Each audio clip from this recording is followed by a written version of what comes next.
Welcome to Real Estate Coaching Radio, starring award-winning real estate coaches and #1 international best-selling authors, Tim and Julie Harris. This is the #1 daily radio show for realtors looking for a no BS, authentic, real-time coaching experience. What's really working in today's market, how to generate more leads, make more money, and have more time for what you love in your life. And now your hosts, Tim and Julie Harris. 3, 2, 1, and we are back. And today is September the 7th, and we are officially returned. We are back in Puerto Rico. Yes. We're standing in our office looking at each other as we do today's podcast, and Julie and I are looking back upon the past 60 days that we've experienced with our U.S. Harris Tour, our 2021 tour, having met many of you, well, you know, virtually mostly through Instagram, all the comments, all the feedback. We met, I don't know, it's hard to know, dozens, maybe over 100 of you on the road. Some of you were able to take time off from your busy lives and meet with Julie and I wherever we were on our sojourn. It's been a remarkable experience that I think that will forever change. Well, I know it'll forever change our lives. Hopefully it'll change Zoe's life for the positive as well. It's just been extraordinary. If you want to catch up on our trip across the country, we ended up going to 22 or 23 22 different states, and we traveled over 8,000 miles. And it took us about 60 days. We went just about everywhere. You can check it out on Instagram, and also there's a page on Tim and Julie Harris that marked our whole sojourn. But yeah, so thanks for all of you who have supported us and followed along and gave us great feedback on Instagram. It was a lot of fun and something I hope all of you to your own level will want to do one day, because it really does change your perspective when you travel. Traveling in the United States is obviously easier than traveling abroad, but even traveling in the United States is such an extraordinary experience as you go from one corner to the other. So I would highly encourage you to do so. I don't know. Well, I can pretty much guarantee you we'd never want to do a trip like that again, because it was a hell of a lot of driving. Yeah. But for sure, we would want to do another trip in certain parts of it. And so we definitely want to drive down the West Coast, or maybe up the West Coast, because that's certainly beautiful. And, the national parks. But, check out the Instagram pictures and let us know what you think. It's Tim and Julie Harris, and I appreciate your feedback. So we're going to get right on track again. Hopefully you will notice that we're back in our studio and the sound quality is a lot better. And as promised last week, we are creating a fourth quarter plan for all of you. Now, I know it's not fourth quarter, so we're calling this fourth quarter plus one. Now, we're going to be putting the notes from today's podcast on timandjulieharris.com, which will then hopefully show up on Instagram. I'm not Instagram, but iTunes and Stitcher and all the other podcast listening portals. And we will, I'm thinking by maybe the next day or so, next couple days, we're going to have an actual printable plan for you then to download. So stay tuned. We promised you'd have it. You'll have it. And it's going to be something that will be hopefully a one-pager. We'll see. But here's the goal of this plan. Well, actually, Julie, you worked on this pretty much all morning. Yes. So tell them when you were going through this, because we're real estate coaches by trade, and this is definitely something that we do. You know what? I want to share with them these housing news. Do that first, and then I want you to switch me over to my notes so I don't miss anything. Okay, good. Yeah, because Julie spent a lot of time on this. All right, so this came out today, and I thought this was just ridiculous. I mean, there's no other way to say it. I'm going to go to the top takeaways. This was from, was this Housing Wire or no, CoreLogic. All right, so Julie, you can read those. Just read the first, maybe the first 2 points. Yeah, here's some bullet points for you guys to talk about. Here's really what the big takeaway is. The continuation of the incredibly hot sellers market will be lasting into 4th, 5th, 6th, 7th, 8th, 10th quarter. It's not slowing down. We are experiencing right now in housing a level of appreciation, even in markets that have never really seen appreciation, even in the markets that have been passed over, even during the housing recovery in the last 24 months, even those types of markets are seeing massive appreciation, but not like some of the markets Julie's about to share with you. So go ahead, Julie. And these are quite literally just records, I think all-time records, actually. So nationally, home prices increased 18% in July 2021. I read this morning that is 40 months in a row of appreciation, but 18% still in July 2021 compared to July 2020. This is the largest 12-month growth in the U.S. index since the series began in 1976. Let's level off there. Yeah. So here's just putting this in perspective. Obviously, there's no national housing market, but what CoreLogic is saying what CoreLogic is saying, nationally, homes have increased in value by 18% over the last 12 months, July to July. Now, I want you to think about this. The average sale price in the United States was 349,000 before Julie and I went on our trip. And we come back, and I'm going to get out a calculator. I don't know if I'm doing this mathematically correctly, but if I am, that means the average sale price in the United States right now is $411,820. Now, I'll do some more homework on that to find out if it's true, but I think that's true. And that's absolutely phenomenally incredible. If you've been in this real estate industry for more than like maybe 5 years, you will realize what an extraordinary thing that is. Because it wasn't that long ago, the average sale price in the United States for a home was barely $200,000. Yeah, the average, I read this morning, the average in Austin is $600,000. It just broke $600,000 for it. The average. Yeah, in Austin, Texas. That's like Southern California pricing. Exactly my thought. Yes. Yeah, incredible. Okay, well, in July, appreciation of detached properties, 19.7% was again the highest measure since the inception of the index, and nearly double that of attached properties, which also did 11.6%, as prospective buyers continued to seek more living space and lower density communities. Now, home price gains are projected to slow to 2.7% increase by July 2022. You and I agreed that was pretty speculative since that is nearly a year out. The next point's fun, though. In July, home prices rose sharply in the West with Twin Falls, Idaho. Were we in Twin Falls? We were in Boise, nearby, meeting with Jonna Weber's team, who definitely attested to this. Yeah, Twin Falls, Idaho, experiencing the highest year-over-year increase for a third consecutive month. Now, this is incredible. Staggering. 39.8%. So if you bought a house in Twin Falls, Idaho, last year about this time, congratulations, you won the real estate lottery. You have the golden ticket. That your home has gone up basically 40% in 1 year. Bend, Oregon ranks second with year-over-year increases of 37.1%. Another staggering number. Go ahead. At the state level, Idaho and Arizona again led the way with the strongest price growth at 33.6% and 28.4% respectively. Utah had a 25.7% year-over-year increase as home buyers seek more affordable locations. Now, what's interesting to me about this is we're talking about Arizona, Oregon, and Idaho. Remember I was saying before, you're talking about seeing massive rates of appreciation in markets that had been not necessarily subject to huge appreciation. They weren't the Southern Californias and the Southern Floridas and all the other markets that everyone associates with appreciation. Now you're looking at essentially what would be considered would be like almost a B market or a C market. Sure. Less desirable by some. Not vacation areas, with maybe a little exception for Arizona, but definitely not like the coastal phenomenon. Well, Twin Falls is vacation-y. Yeah. But your point is and what we're seeing is that the United States on a whole, and you can use this CoreLogic information as your example, on a whole is appreciated by 18% in year over year. And in these micro markets that weren't experiencing rapid appreciation, now they are, and now they're catching up. So this is something Julie and I said, a year ago, and it's something you all should internalize because our projection, our prediction, if you will, is proving to be correct, and that is that this is the new reset of housing prices. It will not be followed by a housing crash. This is just what prices are. This is what housing and homes cost now. And that psychologically is, especially since it's happened so fast, is a little bit alarming. Well, it's shocking. It's what it is.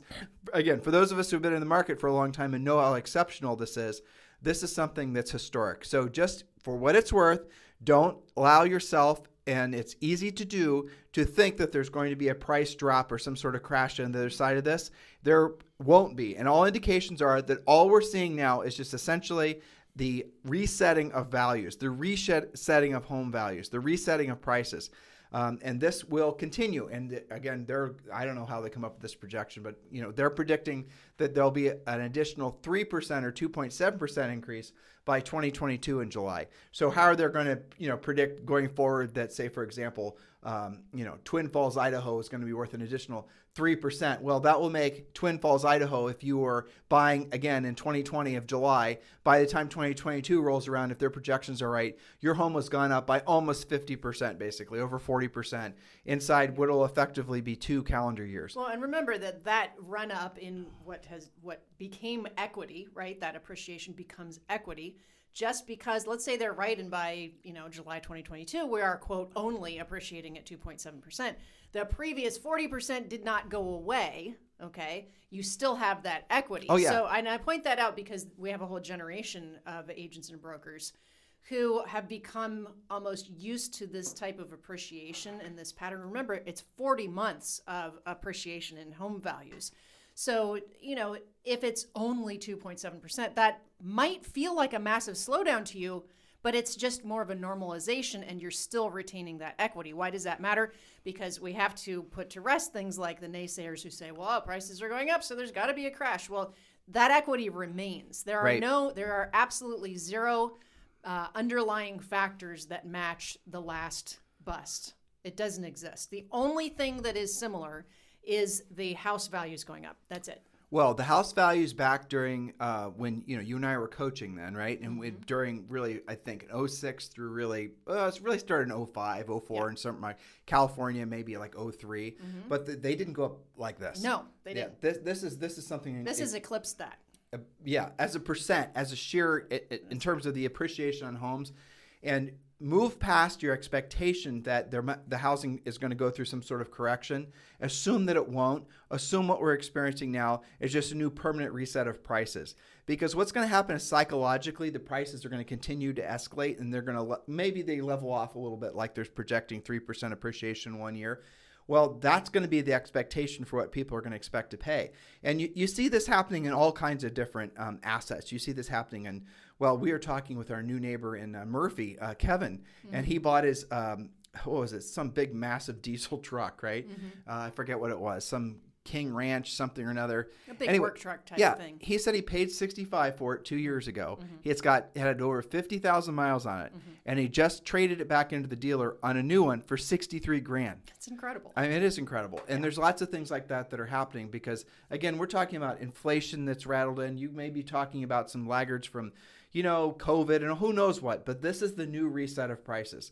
So expect there to be more inflation. Expect the inflation just to become normalized to the point where people are expecting it to, be continuous. And that has not yet washed into everyday conversation. People are not yet quite experiencing.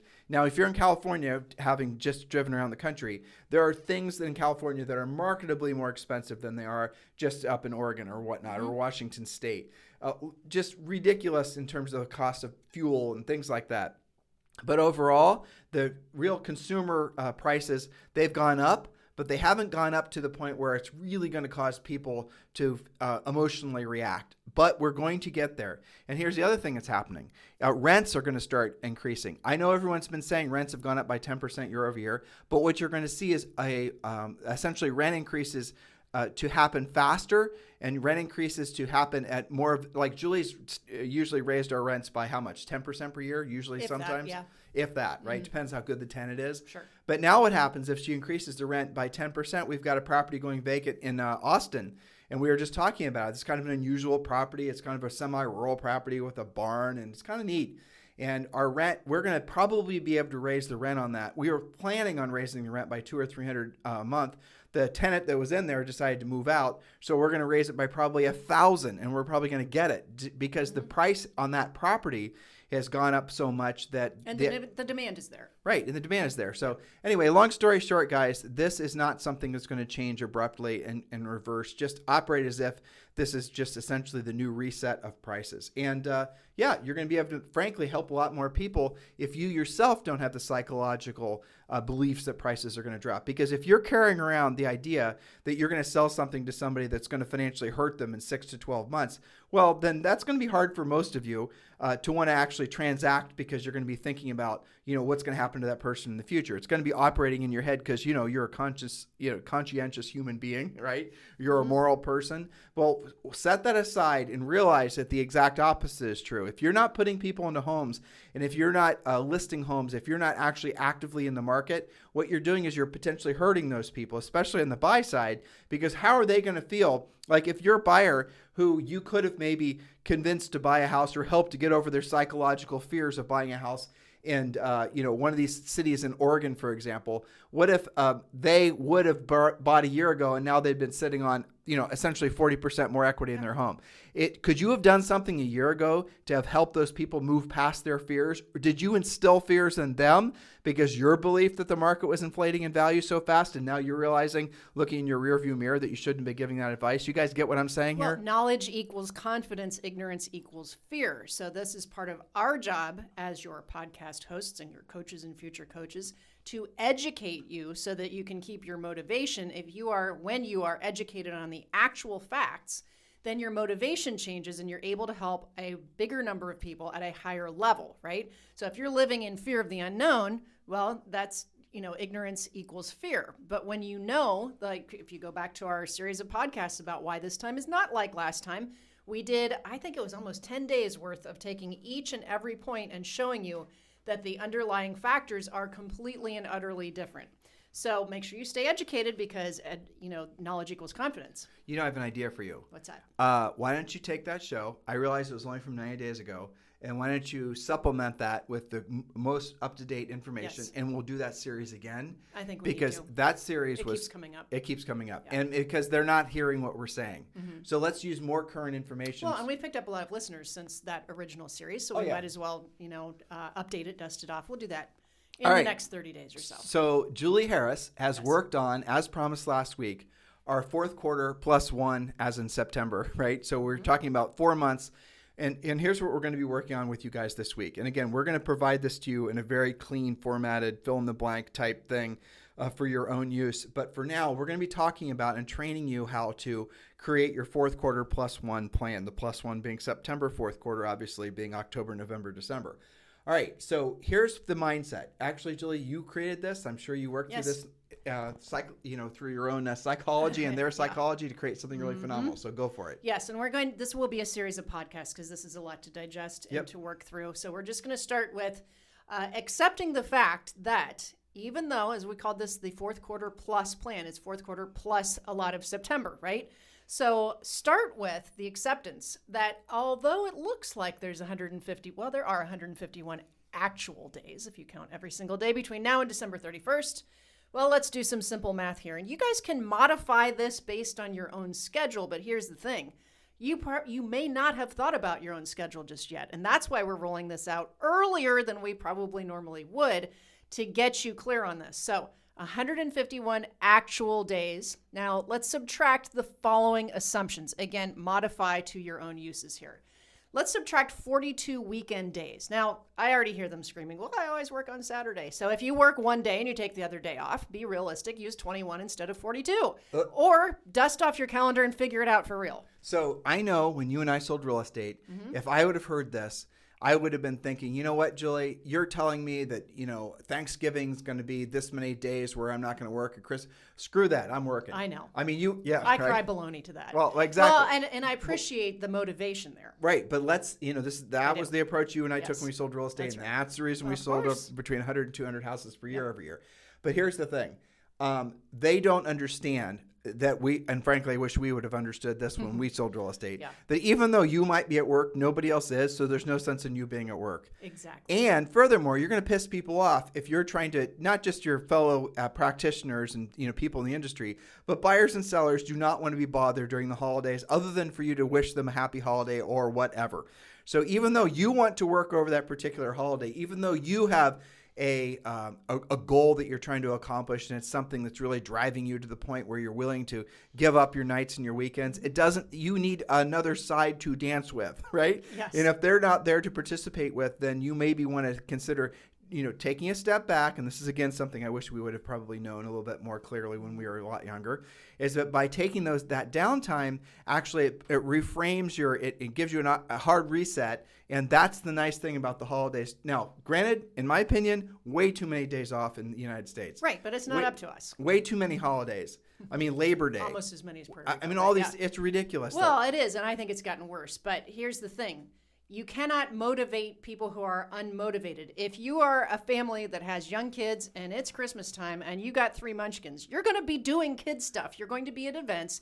Your kids are going to get you to do stuff. This is realistic. So part of our job here is to help you understand the expectations of normal market flows. Just like we warned you, when kids go back to school, you're going to have a 2-week downtime. And you have so many good reasons to contact your past clients and your centers of influence in your market. And if you're a new agent, so many good things you could be sharing with, people as you maybe you're going to go door knocking. You're going to communicate with them in different ways with regards to the market. I mean, if you're in some of the, any place in the United States right now, right? You can go and say, hey, guy, I have really great news for you, Bob. Your house is, you paid this for your house this many years. Obviously, you want to do this a little bit more tactfully, but the gist of it is you are just nothing other than the bearer of great news. There is nobody who doesn't want a free CMA. Well, there's nobody that doesn't want to hear that they are richer than they thought they were, right? That's a complete and total home run conversation to have with anyone. And if you have that be the center point of all of your conversations, where you are excited to tell them how smart they were to buy the house that they did, extra smart if they bought it from you. But if they're just new folks to you, just how smart they were just to have owned a property. And would you like to know what your property is worth? And would you like to know what maybe you could get in this market with all the equity that maybe you didn't even know you had in your market, in your house? Hey, this is something. We got a letter from Wells Fargo, right? It happened in the last 60 days when we were on the road. And they were offering to refinance some of our properties. Yes. And the interest rate was less than 3%. It was 2.2 to 2.6. I don't know where that's get insane. The slide, but yeah, and they were offering that to us. I didn't even call them. So the answer is yes, let's do it. Well, but the point being is that low rates are still out there. So even if someone can basically move from a house and they can have like all kinds of down payment money, equity that they didn't realize they had, and you're going to tell them. And then the next question is obviously going to be, what are you going to sell them? Maybe the move is to put them into something into new construction. Maybe the move is to then, as you are door knocking in the next adjacent neighborhood that you learned that they'd also be interested in living in, or you're doing an open house over there. One of the many things we show you how to do to be a proactive lead generator, you're going to stumble across a seller that actually might have a house that the first people that you talked with, you guys see how this works? This is how you put deals together in a market like this. And again, you're the bearer of great news. Now you're able to tell that person how much equity they have. Oh, and by the way, did you know that we have interest rates right now are still around 3%? Well, so the move is to start that conversation. If you knew that your home is now worth X in today's market, what would that do to your plans? Exactly. And then the person will say, well, I don't know. I had no idea. Thanks for telling me. And then you can talk about, well, what are some options? Have you considered new construction? Maybe they want to pull some equity out and buy a rental property. There's lots of different options, but your job is to start that conversation, because even if you have that conversation the week of Thanksgiving because you're making your calls and you're reaching out, that person maybe isn't going to be ready to do something until March. I guarantee you're going to want to do transactions in March as well. Yeah, so, that's the whole point of the fourth quarter plan. Julie, right. We're jumping on our future points, but go through the rest of the days. But let's just make this point. So the way you have a fantastic 2022 is you start thinking about your 2022 now, right? Your year has actually already started. Congratulations. Pop the champagne cork. It is now January 1st, 2022. And here's the question you have to ask yourself, because future you in January 2022 will remember that you heard this on this podcast. So here it is. Will future you be singing the praises of present you, because present you actually did what he or she didn't want to do when they didn't want to do it at the highest level? In other words, actually drilled down in fourth quarter versus coasted in fourth quarter, which is standard practice, not just for agents, but people in general. So the question I have for you is, do you want to be rolling into next year with momentum, with listings, with relationships, with contacts, or you want to have to recreate momentum going into the next year? Most agents, 90%, will try to recreate momentum at the start of next year. Now, the start of next year for many agents is not January. It's more like May or April, and that's when everyone else starts. You guys see why so many agents have just very few months of income, and then basically they go back into famine mode? The reason is because they don't know how to run their business like a business. You run your business like a business by starting the year out essentially in fourth quarter of the prior year, and focus on having conversations that are going to lead to transactions, primarily on sellers. So Julie's going to finish off with how many actual work days you have left this year. Yes, so remember, 151 actual days from today until December 31st, minus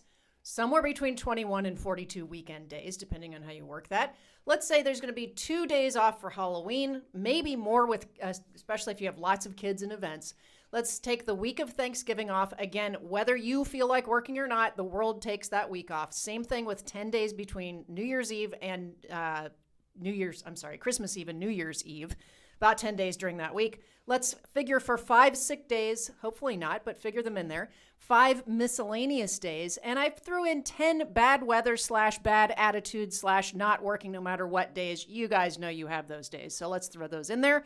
And when you do all that math, and again, you can look at your calendar and make your own predictions. I'm giving you a guideline here. But when you take those things into effect, that leaves you with about 70 work days before December 31st. So it looks like 151. That's a lot of days. But in reality, it's probably 70. And for some of you, it's even less than that because you also have other vacations planned in there. You've got family visiting. You're cooking for Thanksgiving, whatever your deal is. Here's something we just discovered with our beautiful little girl, Zoe Grace. She has strep throat again, of course. Of course. And good timing. Good Day timing. One in PR. Exactly. So she has strep throat again, which, she's very accustomed to having. She doesn't even actually act sick when she gets it. But she has strep throat. She'll have it for the next 2 or 3 days. And, if you have little kids, you guys know we're rolling into cold and flu season. And it's disruptive. And there are going to be a lot more days that you're going to be spending waiting around for prescriptions and doctor appointments. Yep. And that's going to even diminish your work days even more. So Julie's point, our point, is for you to recondition or reframe the remainder of your year and don't think of it in terms of 4 months. 4 months sounds like so long. It's almost half a year when you look at it that way. Totally. Think of it like 70 days maybe. So if you then, the next assignment's going to be, you didn't do the calendar thing. That's okay. The next thing is going to be figure out their own days. Is figure out your own days, right? So take a calendar, and on the calendar for the next 4 months. Today is September the 7th, so September, October, November, December. Hopefully all of you know your months. I didn't have to say that. Hopefully. If not, you can look it up. I'm so used to spending time with Zoe in the car.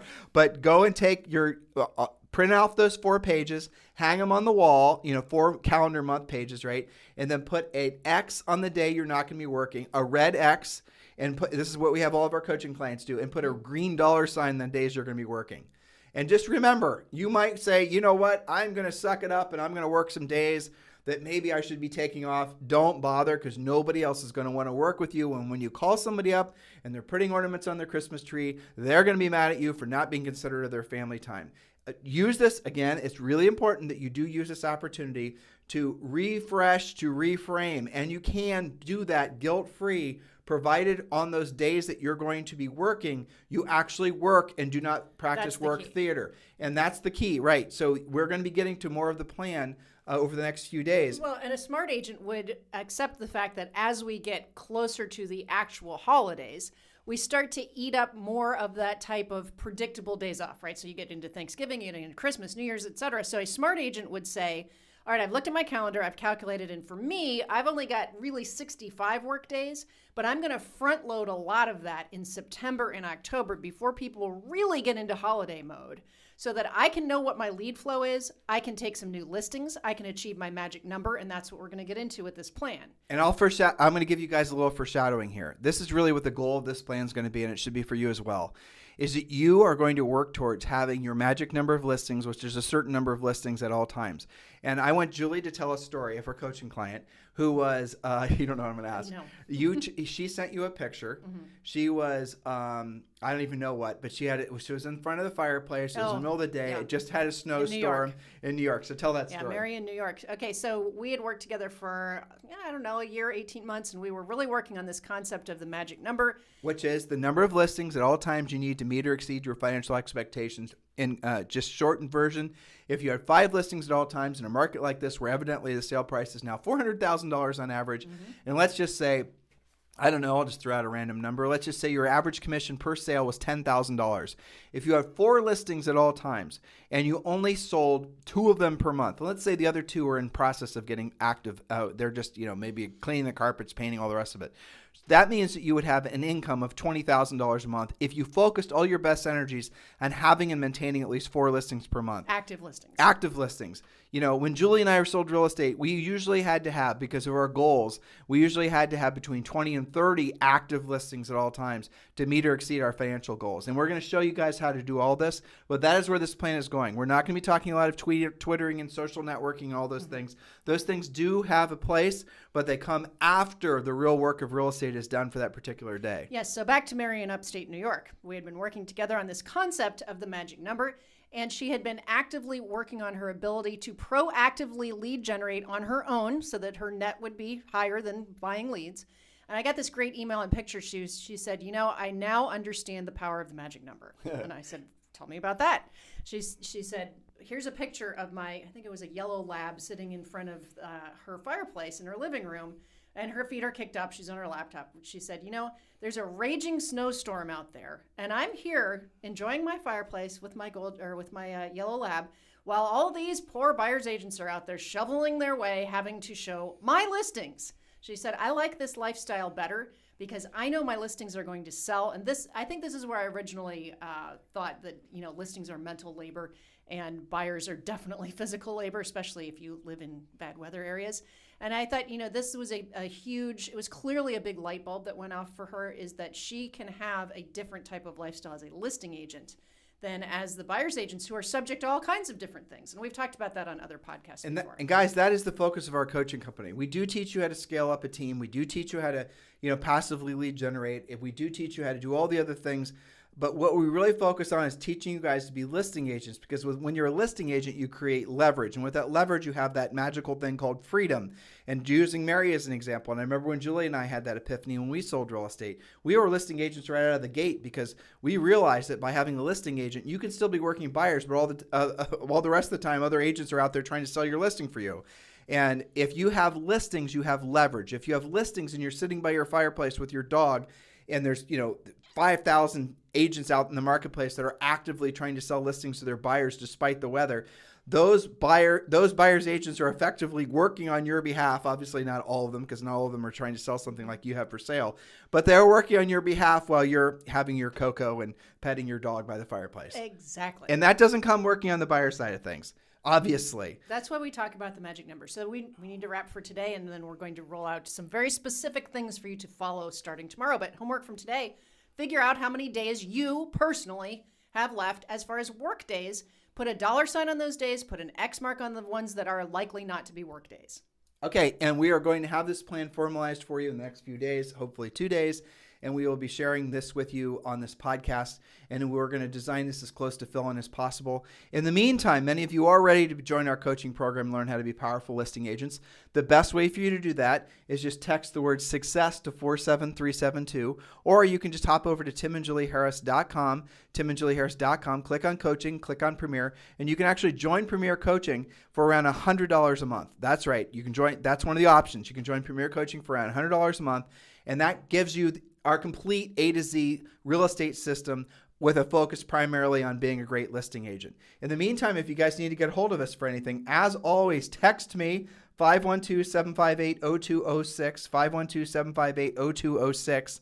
Do not call, text, and I will certainly text you back. You guys have a fantastic day. Make sure you're taking great notes for the next week or so as we go over all these points. This will make a huge difference, and future you will definitely be thankful to present you for having listened to this series on our podcast. Thanks.